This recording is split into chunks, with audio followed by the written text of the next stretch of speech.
I'm here to share with you something that happened to me almost 44 years ago. I was in the hospital, and when they were taking me in for some relatively minor surgery, they gave me some drugs, and I was suddenly out of my body, traveling at a very high rate of speed, yet no speed at all. And my consciousness, I felt my whole self was moving to this place, and this place was very warm.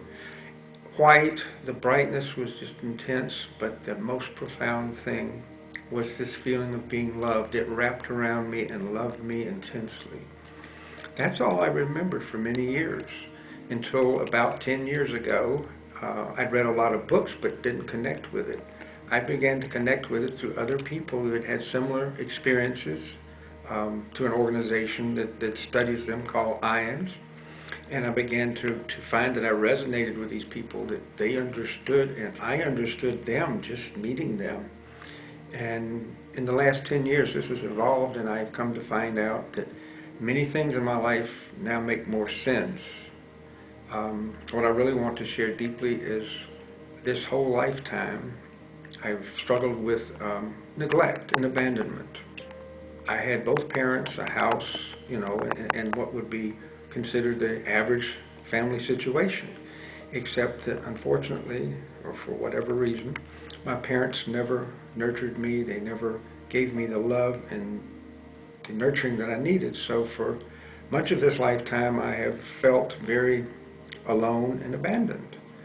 However, once I discovered what had happened to me in this near-death experience, it began to unfold to me, there's this wonderment that I had kept with me all of my life. This experience was very real. And it began to be revealed to me through what I would say just inner thought, that yes, you were there, and God loves you. And on the other side, beyond this physical world, is a vast realm of joy, love. It's beyond words, a place that is wonderful. And we all go there. I know this, I understand it, and I don't know how to describe it. I know it. So as this unfolded for me, I began to look back at my whole life, even from childhood, when I was very young, and I discovered that something must have happened to me when I was very young, maybe when I was born. The feeling or the thought that I got was that I got here and I told God I didn't like this. It was not a good idea. I was not happy. I was afraid of the situation, whatever. And the thought that came to me was, you've made it this far, you have a mission and a purpose, and you need to stay here. So for many years, my life was kind of strange. I always felt as if I was outside of things, observing. It was very difficult to be a part of things. I always felt like my clothing, my whatever, I felt like an outsider. And still feel that way to some extent, I have to admit. But now I understand more that I've had a connection with what I term the greater wisdom of the universe, God, whatever you'd like to call it. It's been guiding me, and I've had to go through situations and lessons in this life on my own to learn and to grow in this. And I'm finding that one of the most important things to me now is to, of course, share this with the people that are interested, but also to help people understand the neglect issue and abandonment issue that often is not understood by the person as myself, because there was nothing that I could tangibly see that was missing. And in this, I want to be able to share in this that there is much more to life, of course, and that many people feel lost, but there's always a connection with the light, with God, with the greater wisdom of the universe is always there. Sometimes we can block it out, which I have done at times because I was lost. I didn't know what to do, and I was trying to fit into the world.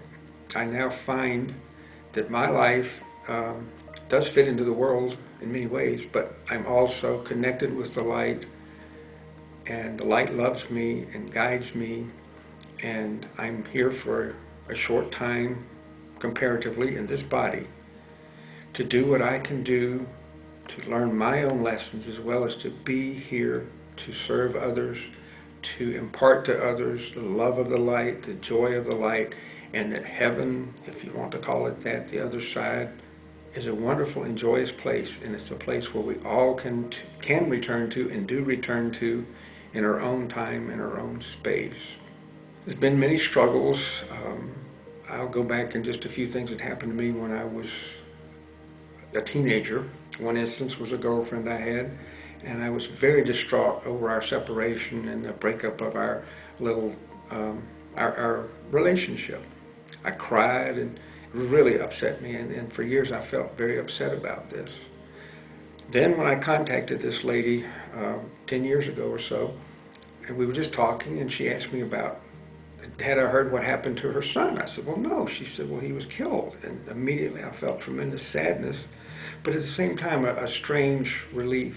What it was, when I was a 17 or 18-year-old kid, I knew this. I had a flash of what was going to happen to her if she went with this other person. But I had no way of, there was no way I could relate it or tell her about it or explain it. And so I lived with that confusion for years. And the reason I mention this is there were many strange things I sort of knew in life, sometimes felt very separate in life.